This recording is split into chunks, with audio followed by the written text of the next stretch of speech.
The Tolkien Road, Episode 100. Alright, go ahead. The Tolkien Road, the Tolkien Road, the Tolkien Road, the Tolkien Road, the Tolkien Road, the Tolkien Road, the Tolkien Road, the Tolkien Road, the Tolkien Road, the Tolkien Road, the Tolkien Road, the Tolkien Road, the Tolkien Road, the Tolkien Road. Hey there, fellow travelers. Welcome to the Tolkien Road, a long walk through Middle-earth. On this, our 100th episode, we pause to take stock of where we've been, why we're doing this, and where we'll be going next. Before we get started, why not hop on over to iTunes and leave the Tolkien Road a rating and feedback? It's a great way to show your support for the show and takes less than a minute. Or you can stop by TolkienRoad.com, learn about previous episodes, and say hey. We're also on Facebook at facebook.com/TolkienRoad and Twitter via @TolkienRoad. Thanks for listening and enjoy. Hello everyone, welcome to the Tolkien Road, episode 100. Episode 100! What's up? What What's happening? is up?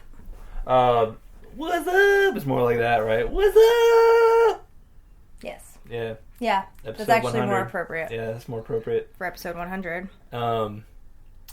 Sorry we've been away for a little while. I was ready to go with episode 100 right away, but Greta was totally like, she kept putting it off. Well, gotta build the anticipation. Yeah, whatever. Mm-hmm. Tell it to the judge. Done and done. Yeah, so, no, we just needed a little breather. We covered a lot of ground, and over the last 99 episodes. Indeed, we did. And all travelers need rest. That's right. Yeah. So we took a little break, stepped away for a bit, and now starting to feel refreshed, ready to get back on the road. But we wanted to, people were asking us like, oh man, what are you going to do for episode 100? Are you going to resurrect Tolkien and do an interview with him or something like that? Like that's kind of what it felt like. The pressure was kind of ramping up. Like the expectations were pretty high. Yeah. Getting kind of crazy there. And the best we could have done on that front would have been an attempt a seance. And I just don't think Tolkien would have been down with that. No, I don't think he would have been down with that. We maybe could have tried to find like a Tolkien impersonator. That might have been fun. Or extremely corny or something like that. But I don't know. Yeah. I'm not into that sort of thing. No. But good news, guys. We're here to totally disappoint you. That's right. Because we have nothing special planned. What are you talking about? What? It's gonna be like a Tolkien Road jam session, right? Oh, is that what it is? It's gonna be like, I'm gonna be all like diddle-diddle-dee, and you're gonna be like diddle-diddle-dee. We're just gonna, my imaginary, what was that? Was that like know. my synth guitar or something? That's your mind guitar right there. My mind guitar. Yeah.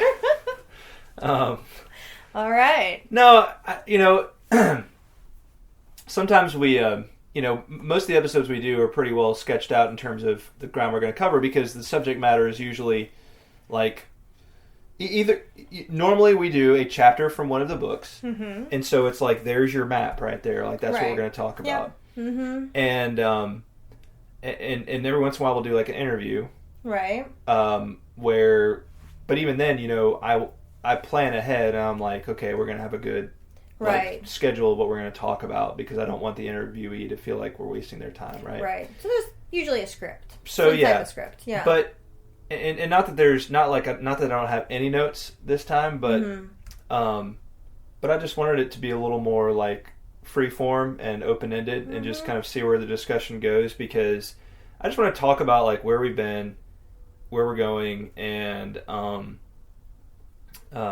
most of all, just kind of like remind ourselves like why we started this thing in the first place, because we've got 30-something chapters of Lord of the Rings still to go, and I'm very excited. I'm really excited that we're going to be getting back to Lord of the Rings on the next episode. So I'll repeat at the end, but episode 101 is going to be, we're picking back up with Lord of the Rings, Book 4, Chapter 1, The Taming of Smeagol. And I got to say, I'm really pretty psyched, pretty stoked to be having Gollum come into the picture. Schmegel. You know, it's like there's something we've talked about this strange thing about Gollum before is like, you know, he's ostensibly an evil, bad character, bad guy, but there's something so lovable and so like pathetic, and so like can't help but pity him. And not just that, but just like something like, even though he's so pathetic, he's like, there's something you really like about him at the same time and like kind of enjoy.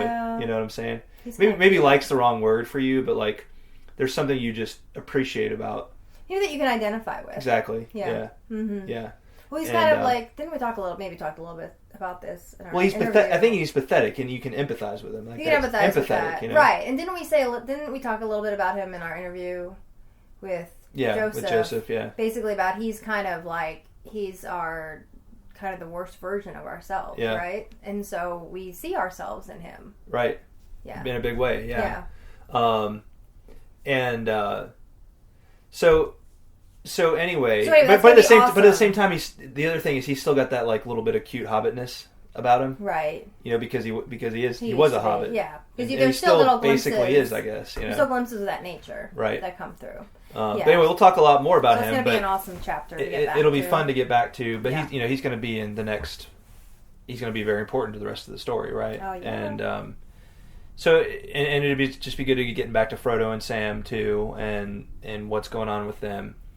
And but so we got a lot of Lord of the Rings left to go, and I just wanted to take some time and just kind of remind ourselves why we started off down this road, and you know, just kind of see where the conversation takes us for episode 100. We're just gonna wander a little bit. Yeah. So so you know, like I said, this is going to be a jam session, like all. You know, so you can just think of us as like your house jam band for the night, and just call us Fish, yo. Just call us. Just call us the Grateful. I don't know. We can't call ourselves the Grateful Dead because that's already taken. We can't call ourselves Fish either. Yeah, because that's already taken. We can call ourselves Fish with an F. With an F, just not a PH. That's true. So that would be kind of boring. That would be. But probably more appropriate. Yeah. No, I mean, so this could end up being like colossally awesome, or it might be like boring for a lot of you. For probably some of you will find it great. Some of you will think it's garbage and just be like, all right, just come on, get back to the works. But anyway, you can just turn us off whenever. That's the beauty of this whole thing. You ain't gotta listen, son. We're not holding a gun to your head. That's right. You can fast forward. You can just throw your podcast listener out the window of your car. You can write us angry fan mail. You can. We totally thrive on angry fan mail. Yeah, totally. It's our favorite kind of fan mail to get. What are you talking about? Angry, hateful fan mail. The angrier the better. I'm totally your fan, but I hate you.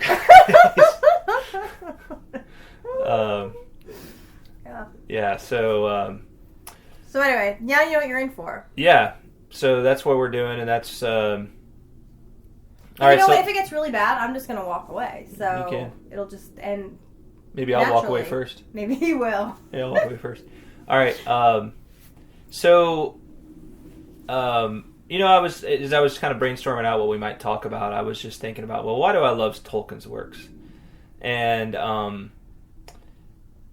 because that's really the reason I wanted to start this podcast, right? Because I just wanted to, you know, there were other things that, you know, there was no shortage of things about Tolkien out there, but one thing that I felt like needed to exist was a podcast about that.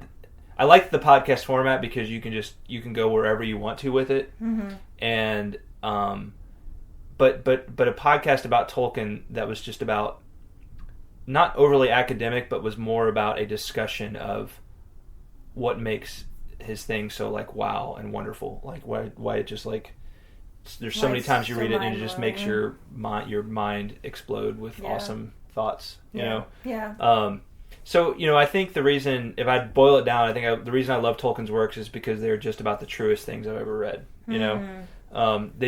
They ring with so much truth on, like, every page. Yeah. And, you know, it's the...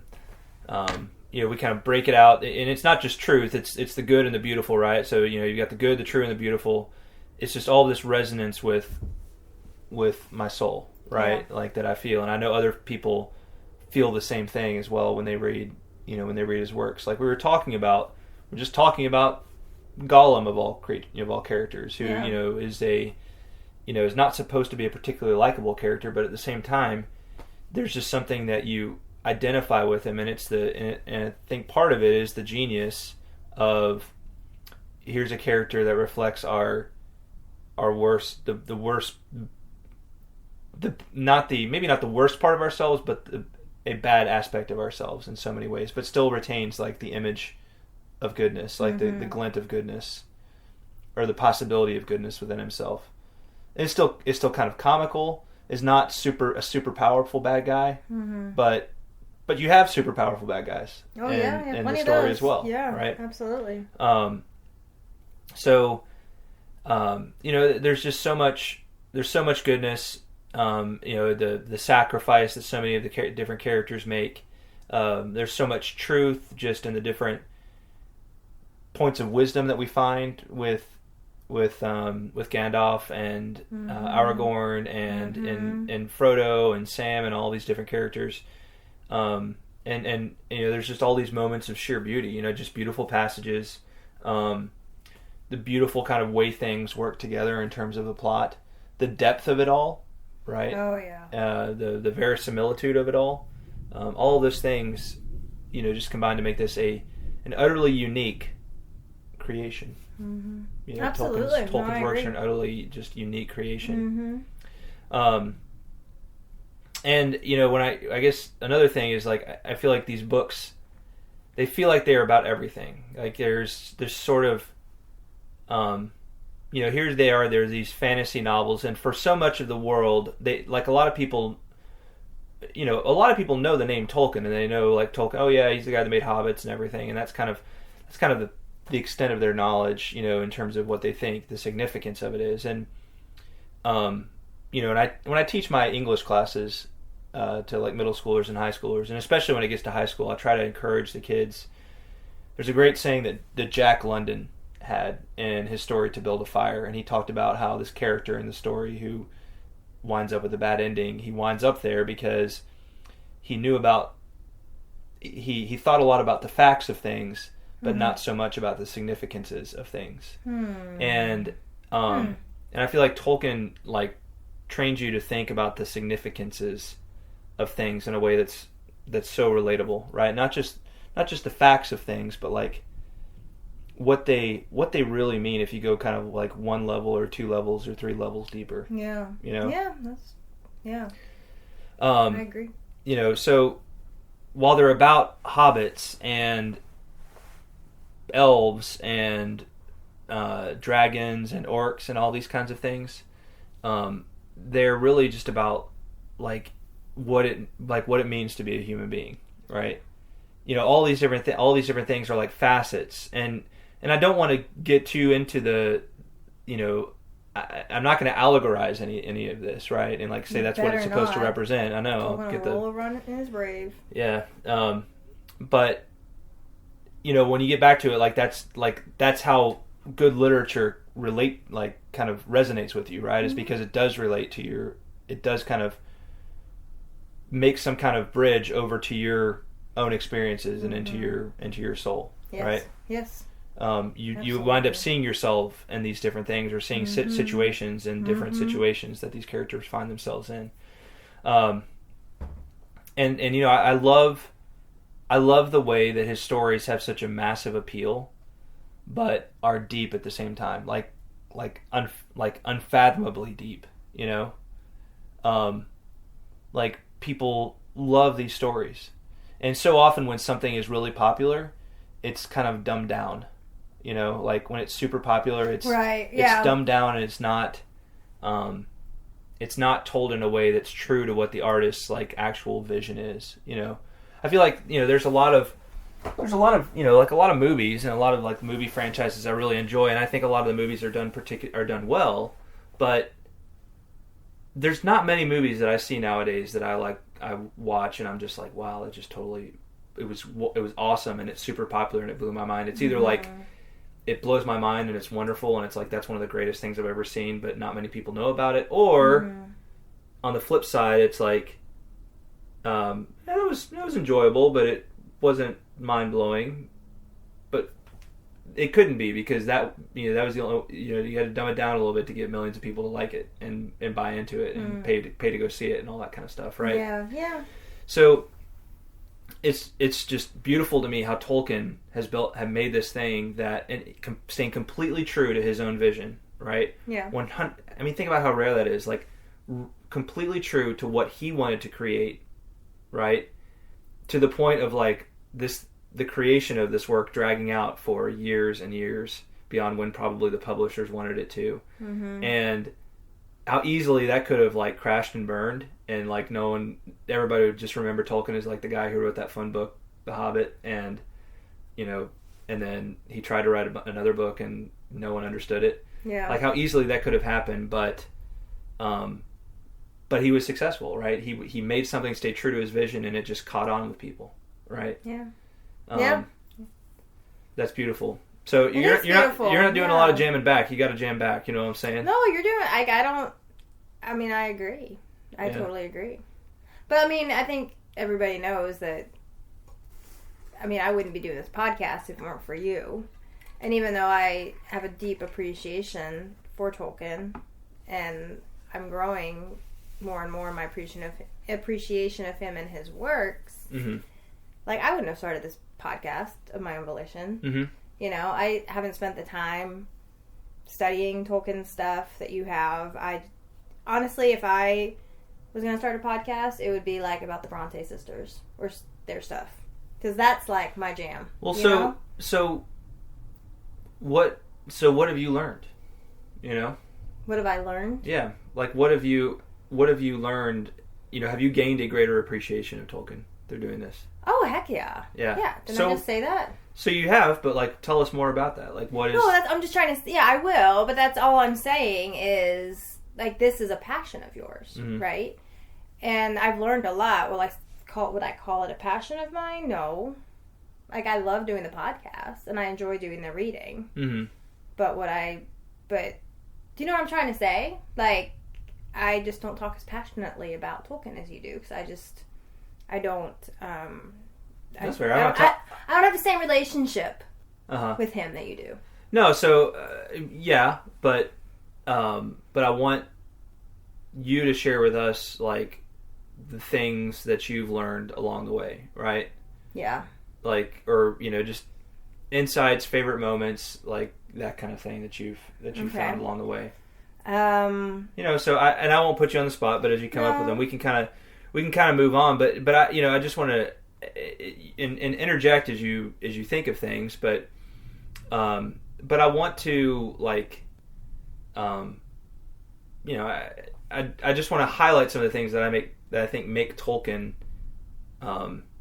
make Tolkien unique. And to me, like that was one that came up, was like, here's a work that is just rich and beautiful and has seemingly no end of just wonder to it, and of people wanting to go back and reread it and reread it and reread it.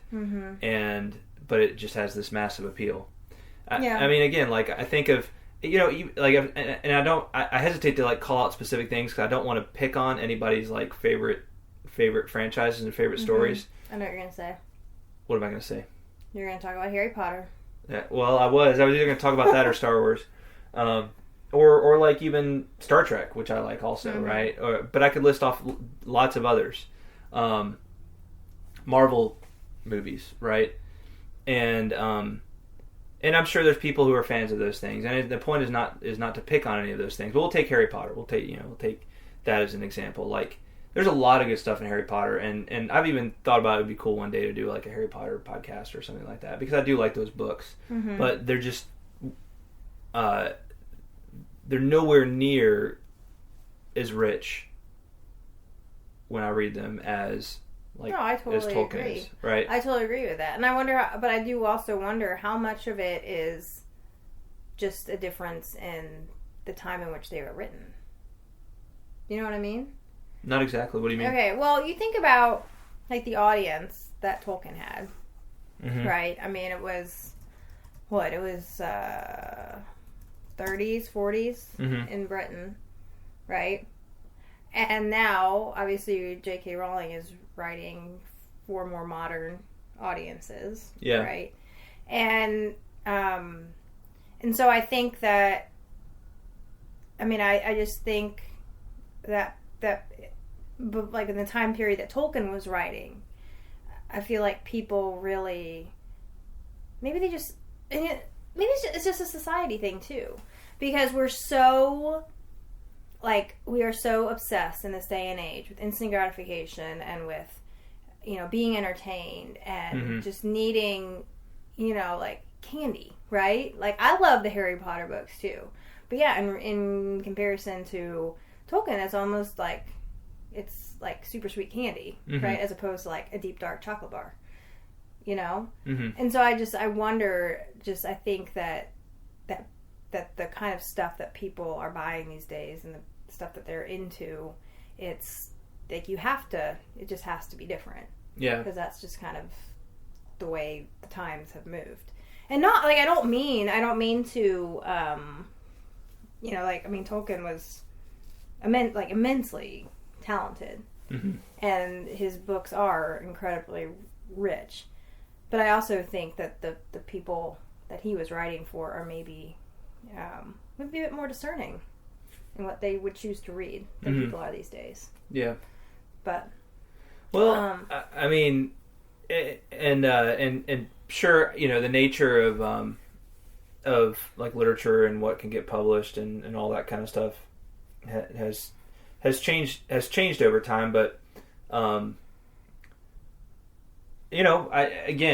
think that's and again the point is, and I'll get back to this, the point was not to put any popular work down, because I like all of the stuff that I laid out, right? Yeah. I really like it, right? All of that stuff. But that is a unique aspect of Tolkien. He wrote Lord of the Rings came out in the early 50s, right? And it just changed the storytelling landscape, right? Like the way and it's interesting to think about, like in a way, like kind of the type of story he told,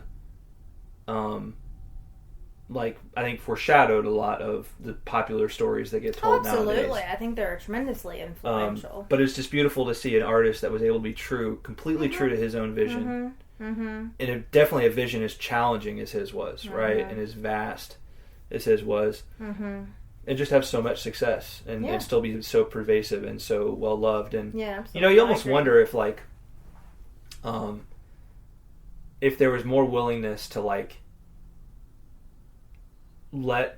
to find artists like that and let them develop their own vision and just run with it. Like if they kind of, if all of the business stuff that surrounds creativity these days and kind of mass media creativity, if all of that's just getting in its own way, if and getting in the way of truly great artists. Like they kind of built the formula, they built the machine to churn out all of the Marvel comic book movies and the Harry Potter movies and now the Star Wars Star Wars movies and all that kind of stuff. But are they, is all of that kind of getting in the way? Because a lot of that it's good stuff, but it like, as it continues to go, is it just going to get in the way of like the next truly great thing from coming, right? Yeah. So I think there's definitely that possibility. Yeah, for sure. Because I feel like when you build a machine like that you lose personality, right? You lose the thing that makes something personal, right? And it's just about creating something that's going to sell and make lots of movies. And that was not at all Tolkien's goal. Right. He could have cared less, right? I mean, I know he wanted to eat, and he probably, he needed money. Obviously, we all do to survive. But that wasn't his end goal. Like he earned a living by being a professor, right? Like that was this was just chump change, yeah, right, on top of it. So that didn't influence him at all, and I think that was probably much to his benefit, because he could afford, in a way, to just be like, this is what I want to write. You guys can take it or leave it. Yeah. But in the end, I'm not gonna. And I know we talked about this too. We talk about bands a lot, and it's like, we kind of there's this expression about bands selling out. Right. Right. Yeah. It's like they kind of start off in this really cool, like, unique sound, and, we love it. And then all of a sudden, the producer or whoever has agreed, whoever signed a contract with is like, well, yeah, that was nice, but we need you to do this now because this is what's going to sell CDs and this is what's going to make us money. Right. And so the band's just like, they roll over and like, okay, fine, whatever. And they're not true to their vision. Yeah. So I think there is quite a bit of that in our culture, unfortunately. Yeah. In this day and age. And, that I think that's a good, one of the things I wanted to, talk a little bit more in depth about was like just the nature of creativity, and Tolkien's views on that. I liked what you said about Tolkien. Tolkien didn't care about, he wasn't writing a book that he was hoping would, he could option the movie rights for and all that kind of stuff. Right. He was like, he was just like, I'm going to write this story that I've been inspired to write. And wherever it goes, I'm gonna follow it. And the tie-in with the story of Leaf by Niggle, which of course was one of the early episodes we did, because that story is one of my favorite things that Tolkien wrote. Is it's an important one to understand if you really want to get inside Tolkien's head when it comes to like creativity. What is all that thunder? Is that thunder? It's thunder. Oh, okay. Yeah. Is there a storm rolling in? I guess so. Oh, there you go. Yeah. So, but I've used that as kind of one of my own mantras when it comes to like creativity, is like, and just like everyday life, like what is it? Asking yourself every day, like what is it that you want to do? Because it's so easy when you're trying to compete as a creative person, and I think really all human beings are creative in some way, right? I think I think Tolkien's right. We're all sub-creators, right? We all sub-create in some way because we're made in the image of God. And a big part of that is this idea that we create, right? Yes. The animals, they don't create, right? You can tell me all you want about beavers building dams, but that's not the same thing that we do. Birds build nests. Yeah, you can, that's nice, but that's something they do by a kind of instinct, right? They do that for a very instinctual purpose. A very practical purpose. Right. But they don't worry about making them beautiful. Right. And awesome. Yeah. Right? And hoping that their friends like them. Yeah, that's right? true. Like, but we do. Yeah. Right? When we make things, we worry about that. So I love Tolkien's whole just single-minded focus on realizing the thing that he was given the vision for, and not knowing if anyone would ever care. Right? That's Leaf by Niggle right there. Like here's this thing I'm going to work on. I don't know if anyone is ever going to care.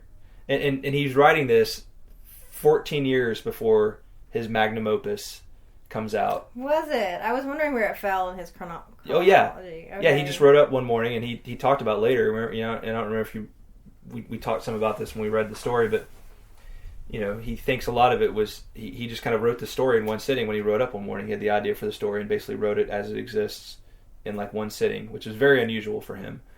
And he talked later and kind of reflected on it and said he felt like it reflected some of his own anxiety about the sequel to The Hobbit, which was still in pretty early stages at that point. So wait, Leaf by Niggle came after The Hobbit, but before Lord of the Rings. Yes. Okay. Yeah. So anyway, man, that thunder sounds like bombs going off. Maybe I should check my phone, make sure we're not under some kind of warning. Right. That's the last thing we need, is like to be out in our studio. Y'all can probably hear that on the podcast. It honestly sounds like bombs going off or something. It's really loud.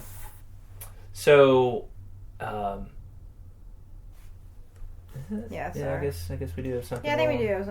I don't think we're under any kind of warning. A severe thunderstorm watch is all.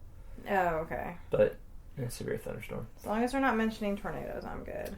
So, with creativity. So, like I said, Tolkien has meant so much to me personally, and kind of like in the last several years, like maybe the last 3 or 4 years, I kind of had a rediscovery of my own like creative desires, I guess you could say, right? I think for a long time, especially when I was a kid, I loved music. I played in some bands. I maybe wanted to do that, I never saw myself as like the songwriter guy. Yeah. I always was just like, I'm kind of the bass player, or I sing in a band or something like that. But I never really saw myself as like the creative driving force, and other than just kind of coming up with my own parts and on others' works. But it was crazy to me how Tolkien and kind of studying Tolkien reawakened in me and took deeper a desire to create, right? To create music, and then that led to wanting to be like, well, write books and just kind of follow my muse, right? Do it in a way that would bring something cool to other people, but still be true to whatever that muse was, right? Yeah. Doesn't mean just create whatever the heck you feel like creating and be like, oh, look, here's this weird painting that makes no sense to anyone. Like, that's not what I'm talking about, but I'm saying, like, you have an idea and you're like, that could really be something, right? Yeah. It needs work and it needs development, but that could really be something. That could mean a lot to other people. It has to stay true to what I feel like needs to be there, but because I don't want to sell it out, right? I don't want it to go away from what it was originally conceived to be. Right. That's always a threat. That's always something you can get sidetracked It is by. always a threat. Yeah, for sure. But at the same time, it's such a struggle to find time to be truly creative in this world of ours, right? Even in the process of trying to keep up with all these creative things that I want to do, there's always the stark reality of like you gotta pay the bills, you gotta do things in the here and now in order to in order to take care of what you got to take care of. But so in the midst of that, you try to find time for the creative, like for the more creative things, to follow the muse, right? To follow the thing that just seems to be calling at you and just won't let you go, right? Yeah. The ghost that seems to be haunting you. So anyway, I love Tolkien because of his vision of creativity, right? Of just that that creativity is not this like artsy fartsy thing that just some people happen to do, and the rest of the grown-ups of the world got to take care of business because the artsy fartsy people won't do it for themselves, right? Like that I think those people got it backwards, right? And I love Tolkien for kind of sticking up for that and saying, by example, really, and through words, but largely by example, be true to your vision, right? Be true to the vision that you've been given, and don't be obstinate and refusing to let other people kind of have a say and give their thoughts on it, but be true to your vision, and don't be afraid to follow it where it needs to go, and don't get distracted by, well, it would be cool to make this thing that I feel like I got to make, but I need to make $1 million somehow instead, so I can have a cool life. And it's like, well, maybe you got to follow that thing, and it's going to be hard to get there, but maybe that is going to be the thing that makes you $1 million. And even if it doesn't, would you really rather get to the end of your life and have people remember you for having $1 million? Because guess what? No one's going to remember you for having $1 million, but if you make something awesome, some people are going to remember you, right? Absolutely. I think that's a big part of the the reason that, like you said before, all human beings are creative in some way, because we want to be remembered, right? We want to leave a legacy. We don't want to be forgotten when we're not here anymore. And by creating things, that's one way to be remembered. Yeah, so it's like don't so if we want to boil it down, here's episode 100 and like say, what have we learned? Well, maybe one thing is like, don't sell yourself short. Like Tolkien, and yes, Tolkien is Tolkien. He's amazing, right? So not everybody is going to make Lord of the Rings, right? John, you just crushed all of our listeners' hopes and dreams. Not everybody's going to do that, but everybody has something to contribute like that, right? Yeah. Everybody has something that there could be a few people in the world that need them to make that, right? Yeah. Stop finding excuses. And so the message here is not to be, but I don't want to do some kind of like message that's just like follow your dreams, like don't let anybody tell you no, because that stuff is oversaid and kind of cheesy, and it's not reality. Mm-hmm. Because the reality is it's a hard road. Yeah. It's not an easy road. It true, like, but you've also got to be mindful of your responsibility, right? You got to be mindful. No, you've got to take care of your just debts, right? You got to pay your bills, right? All of that stuff matters. It's no fair to everybody else just to walk off and be like, I'm going to go follow my creative muse and I don't care about the rest of you people, right? Like, there's people that go that route and they may end up creating great art, but they cause some problems in getting there. Some significant problems. Yeah, we're not telling anybody to be irresponsible. Yeah, so this is, and again, I think that's what makes Tolkien's case particularly beautiful, is he did this all the while being, he was how old when Lord of the Rings was published? I mean, he was in his 40s when The Hobbit was published, right? No one knew who he was until he was in his 40s. Yeah. And then he was in his 60s when Lord of the Rings was published. So he took care of his family, he raised 4 children and was not this guy who was out like, just leaving people in his dust so he could follow his muse. He did it the right way, and it paid off in the long run. Now, he never saw the Silmarillion published, so in a way, his true magnum opus, his true, Lebenswerk, I think is the right term, like life's work, which was the Silmarillion, didn't see the light of day until after he was gone, which is another thing to remember, Yeah. But his magnum opus, The Lord of the Rings, is great work. He just labored at it and labored at it and labored at it, and he had the last laugh on that, right? Yeah, that's beautiful. It's beautiful. But and I don't want to just fix, and so I want to take this to the next level, because bug. Yeah, it's like a mosquito. Yes. Anyway. So again, this could just be kind of a pep talk. We could leave it at that level and just have it be kind of a self-improvement seminar, right? But I feel like it needs to go a level further because really, when it comes down to it, the unique thing about Tolkien for me was the spiritual dimension, right? To what he was working on, and this is a thing that I've really striven to want to unpack.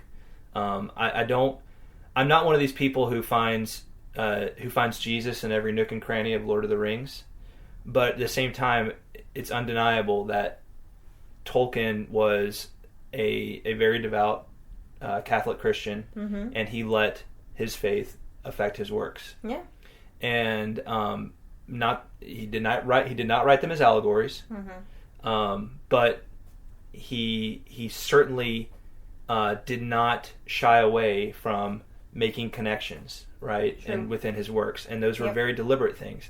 And so the question is, for a storyteller of his caliber, who was not one to make kind of like, easy references, what was he really doing?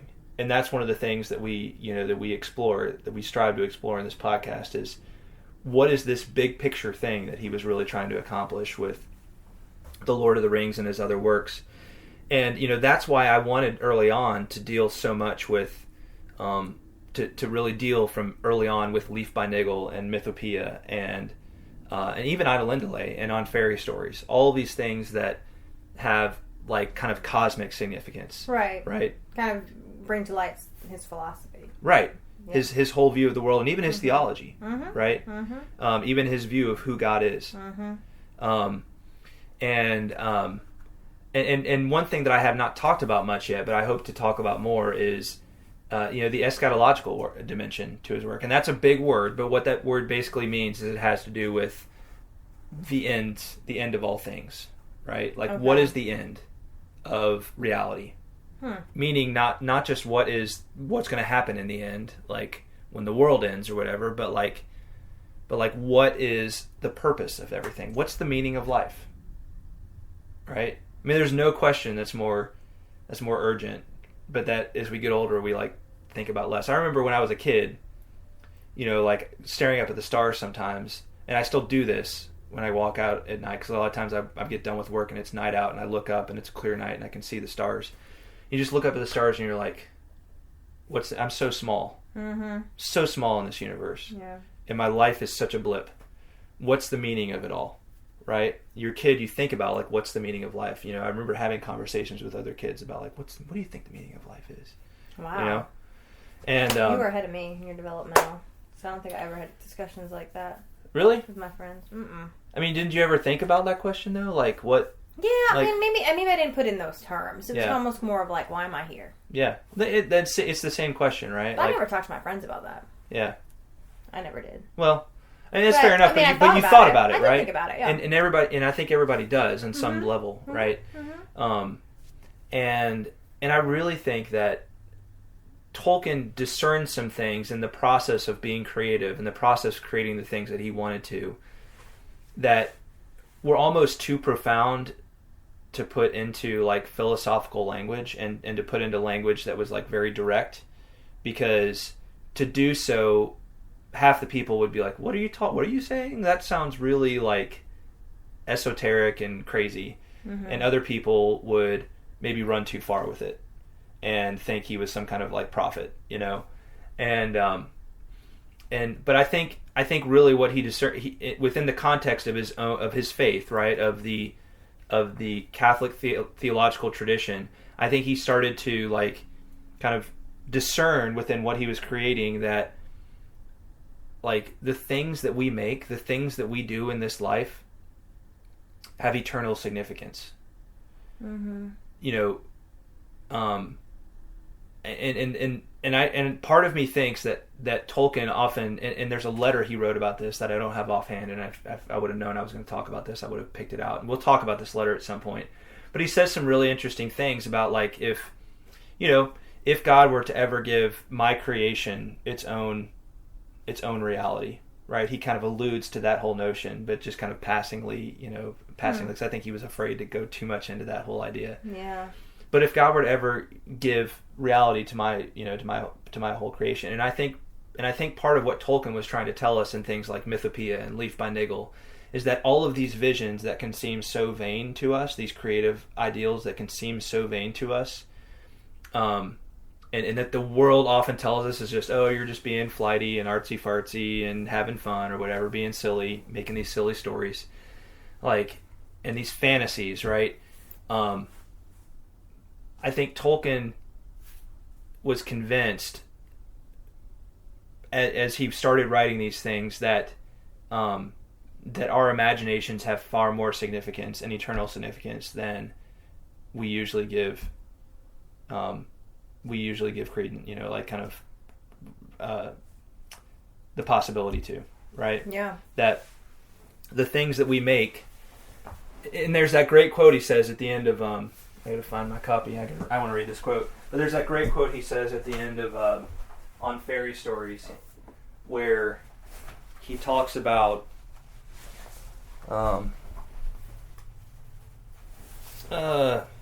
all tales may come true, and yet at the last redeemed they may be as like and as unlike the forms that we give them as man, finally redeemed, will be like and unlike the fallen that we know. So, he holds out there at the end of this creative manifesto of his, Mm-hmm. that the things that we do will just he calls them tales, but the imaginative creations that we have may come true. Now, true is a very loaded word, but if you read the context in which that he's putting this in at the end of on Fairy Stories, he's talking about his religion. He's talking about his faith and how this all fits into his faith, right? Yes. How it all bridges over. He's talking about Christianity. He's talking about the Christian has still to work with mind as well as body to suffer, hope, and die. But he may now perceive that all his bents and faculties have a purpose which can be redeemed. So great is the bounty with which he has been treated that he may now perhaps fairly dare to guess that in fantasy he may actually assist in the affiliation and multiple enrichment of creation.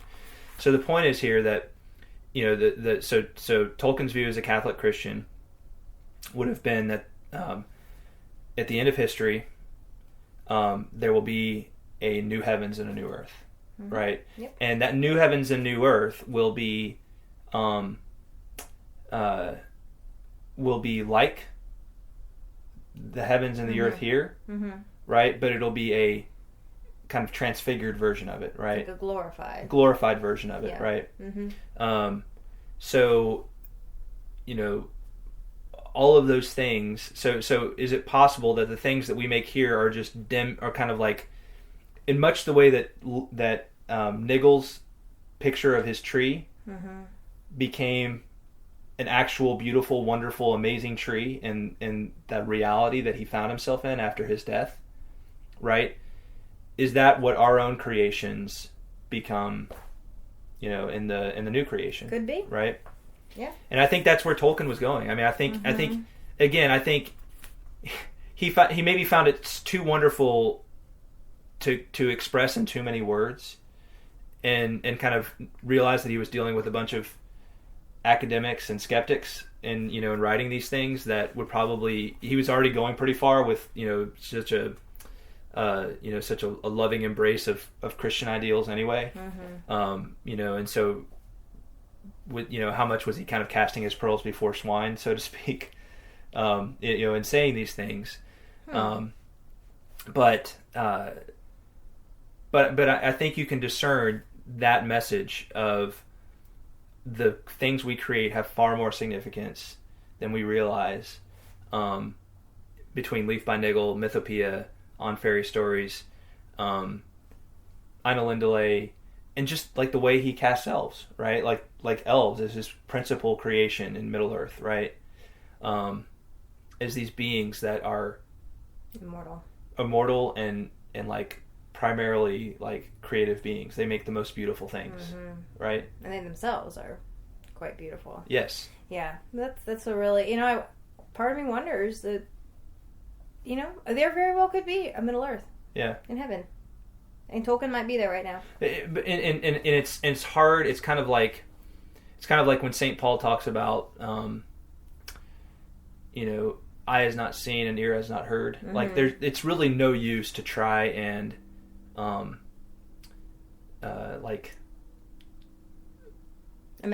and imagine what it's like, right? And I think, and that's why I think to say it as outright is what you just said, and I get what you're saying. So I'm not trying to be I'm not trying to come down on you for saying that, but it's like to come right out and say it in those terms almost sounds like, well, not quite, but yeah, something like that, right? Yeah, but something better than that, right? Something that you can't even imagine, but it's kind of based in it. Is much like Leaf's picture, right? His poor picture that we have on the cover here, right? That he drew, became this actual amazing real tree, right? Yeah. Maybe I can find it here. But even before him stood the tree, his tree, finished.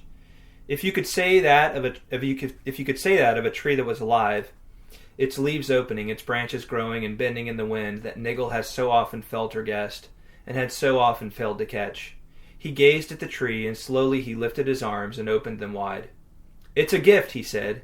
He was referring to his art, and also to the result, but he was using the word quite literally. He went on looking at the tree. All the leaves he had ever labored at were there as he had imagined them, rather than as he had made them. He tried to make the vision that was in his head, but he couldn't quite live up to what was in his head, right? No one can. No artist can. Yeah. And there were others that had only budded in his mind, and many that might have budded, if only he had had time. Nothing was written on them. They were just They were just exquisite leaves, yet they were dated as clear as a calendar. Some of the most beautiful and the most characteristic, the most perfect examples of the Niggle style were seen to have been produced in collaboration with Mr. Parrish. There was no other way of putting it. So,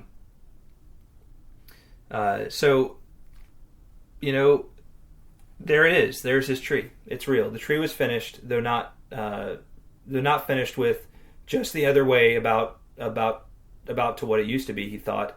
But in the forest, there were a number of inconclusive regions that still needed work and thought. So anyway, like, and it's like he gets there and his work isn't even done yet. It's been glorified in a way, but his work continues, right? Mm-hmm. Even in this glorified, in this glorified realm. Yeah. Right. So, I just wanted to come back to that idea because that to me is one of the most intriguing things that I find in Tolkien. It's a tough thing to put into words because you are dealing with things as they don't exist now. Mm-hmm. And you're dealing with things that you only have the capability of dealing with in shadows, right? And kind of, we see in a mirror darkly. I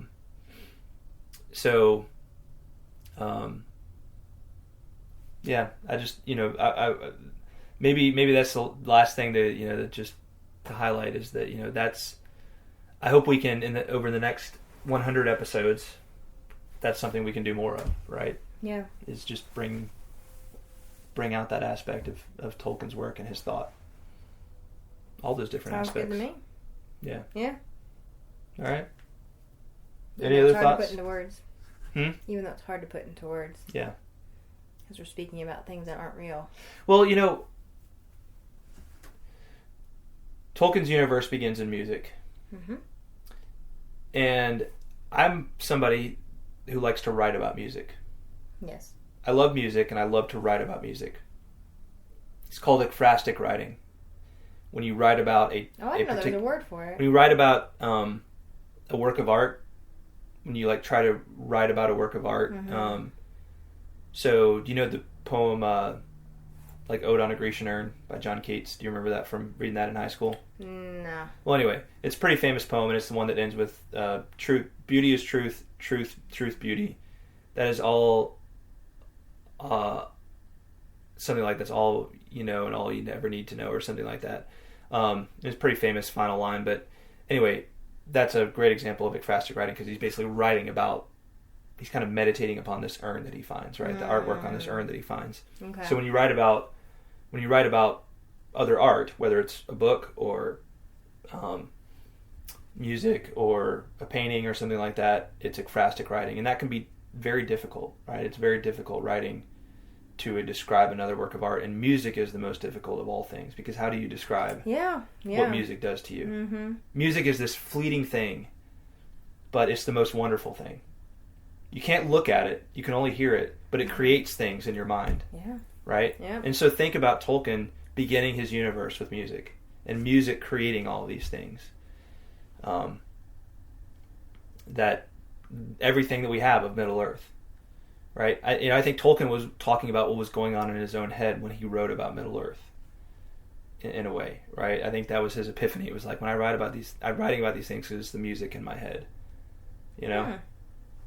And so did God, when he created everything, hear a music in his head?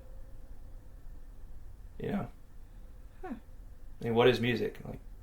Who knows? Right, it's indescribable, really. Philosophical on me here. Yeah. Sorry if I'm blowing your mind. What is music? Jeez. I don't know. Well, it sounds nice. Yeah. Some music. Not all music. Yeah. Not Creed. But anyway. No. Sorry, Creed. No. It'll be alright. You're just not going to go higher with them. That's all. Okay. I prefer having my feet on the ground. That's alright. They'll still be waiting there with arms wide open. I much prefer the other song about being taken higher. Oh, the Damn Yankees song? Is that Damn Yankees? Yeah. Can you take me high enough? I don't want to talk about it. That's exactly right. I don't want to talk about it anymore, John. I don't think our listeners want to listen anymore either. Okay, well, we'll just... I think you've... why don't you figure out... We need to do some correspondence, right? Okay. So I'll start playing that song, and then you can maybe do some... Beautiful. Mm-hmm. So yeah, we actually have quite a bit of correspondence since we've not recorded in a while. Yeah. And we'll get to all of it. What we don't get to tonight or today, we will get to on our next episode. But we have a shout out from Matt Scarrance. And he says, "Dear Lady Greta and Sir John, Yes. congratulations." Reporting for duty. Yes, reporting for duty. Where is my crown of many jewels? Congratulations on your upcoming 100th episode. It's really exciting to think that the Tolkien Road will have 100 episodes, and yet so much more of Tolkien is left to explore. I thought your episode with Joseph Pierce was amazing. It was impressive how many subjects you discuss in such a short time. Can't wait to hear what you've got in the next episode, and remember our super awesome party plan for the 11th show. That's right. Man, it's like we just get done with 100 and now we're already talking about 11st. No, that's something, we talked about doing something on the 100th episode, and people threw out some ideas to us, and they were good ideas. But it was kind of like, I didn't want to get too much into like celebrating us and like our awesomeness and that would being be so not 100 Tolkien-ish. episodes, because this, the thing is not, the podcast is not about us, it's about Tolkien. And kind of keeping the spotlight on him, and so, but I do really like the idea of doing something special for our 11st birthday. Yeah, that seems very appropriate. So I put Greta in Tolkien. charge of coming up with that plan. What, just now? No, I did already. I told you needed to come up with the 11st. Oh, I didn't remember. Plan. I do not remember Episode that plan. conversation. Sorry, I must have been hearing different music when you were talking to me. Because that's... Well, I'll just ask you in a friendly way then. Do you mind coming up with a plan for the 11st? I will try. Y'all hit me up with We'll some work on other it together. ideas. I'm not saying we'll work on it together. I'm just saying. I would really love our listeners to be active participants in some way. Yeah. In one way or another. So we have gotten a couple ideas. Mm-hmm. But we got a little while yet until the 11st episode. So please keep the ideas coming. Yeah. Send us ideas if you got ideas of things you think would be cool to do on the 11st episode. I can always do karaoke. Yeah, just that on just that repeat. song, over and over. Yeah. Because we all love it so much. We could work on the harmonies too. We could. Maybe I could just bust out the acoustic guitar and we could do like an unplugged version of it. But I don't think we can hit those high notes without them in the background to make us sound good. Can we just have them on a track or something? I can hit them. Yeah, but you have to sing falsetto, right? Yeah, but I can. I think I can do it. Mm-hmm. I think I'm gonna have to dress like them too, because I'm really digging the jean jacket and the long curly hair. I'll have to get a wig. But wait, oh yeah, we'll figure it out. So if you guys don't want to hear High Enough on repeat, then send us some ideas. That's right. Yeah. Now everybody's just going to hear High Enough on repeat because everybody loves that song. It's that would make my life pretty easy. That would be awesome. So thank you, Matt. We are so happy that you are on the road with us. And yes, indeed. We look forward to hearing from you again. We also have a congratulations episode 100 email from Rob Fangman. Rob the man, He the says, myth, the legend, Fangman. Yes, Rob the man, the myth, the legend. He says, greetings, John and Greta, wielders of the secret word. I wanted to thank both of you this week for the amazing podcast you make. Wielders of the secret word. Mm-hmm. Because Gandalf is a wielder of the secret fire. Oh, you know what? Rob told me he was saving a special nickname for episode 100. I wonder, would you think that was it? I don't know. Because that was totally lost on me.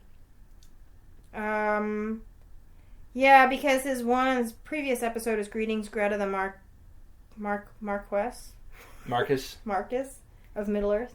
Yes. What is a Marcus? Is it like a female version of a Marquis? I think so. Oh, okay. And he says, P.S. Sorry, the nickname this week was kind of lame. I'm saving a good one for the 100th episode next week.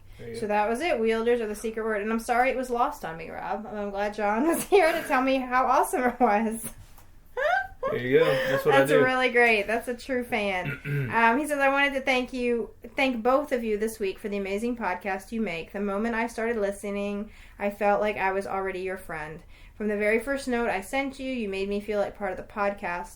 When you started talking about Mr. T apropos of nothing in one episode, I knew this was an amazing podcast that didn't take itself super seriously. Thank you for making this podcast, and I hope you make 100 more. Right on. That's awesome. Thanks, that Rob. gave me warm fuzzies. Yeah. That was really nice. Thank you, Rob. Thanks, Rob. That's awesome. Yeah. Appreciate it, man. Totally. And thank you all for listening. Mm-hmm. Like, it still blows my mind that there's many out there of you that there are. There's many...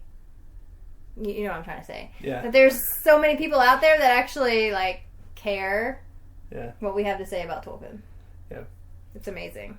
It's really very cool.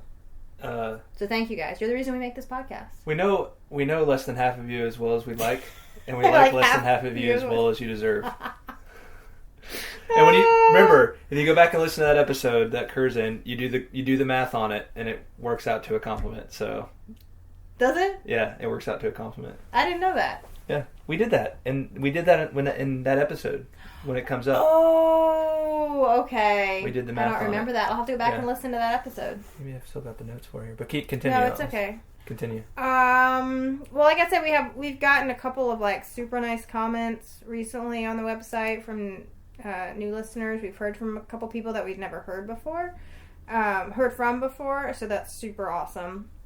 But I think we're going to cover those in the next episode, right? Okay, yeah, that's the plan. Yeah, we'll be catching up on a whole lot, with the next episode in terms of some correspondence and stuff. Yeah. I just wanted to focus on the special 100 well wishes correspondence, right? Yeah. Okay. But thank you all for writing, and it doesn't go unnoticed, and it won't go unmentioned. Right. Yeah. Boom. Okay. And I know we had some folks reach out. We had some funny comments from I think who was it? I think Dr. Hutton, Dr. William Hutton, on Facebook. Yeah? He said he had a funny little comment a few days ago. Let's see here. I think we should be playing high enough in the background to get get rid of the silence.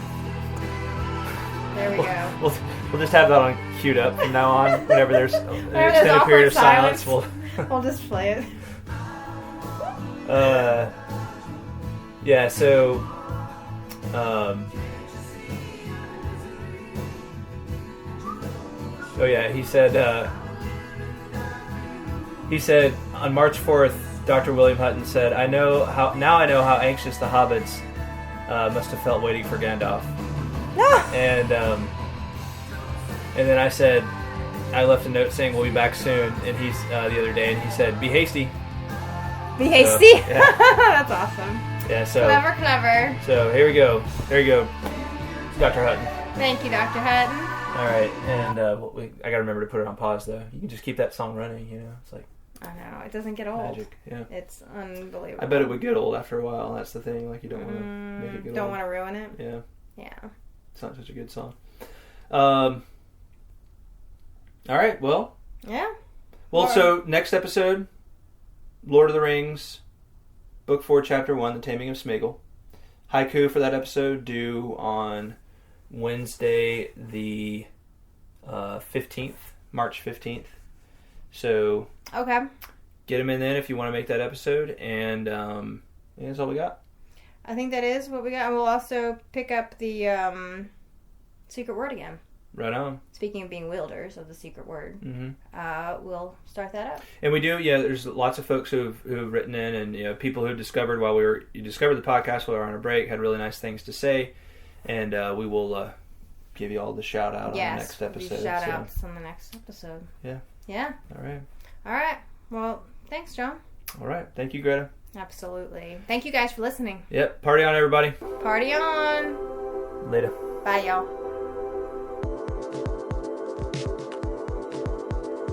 Please remember to check out truemyths.org and tolkienroad.com for show notes and plenty of other Tolkien goodness, as well as our Facebook and Twitter accounts.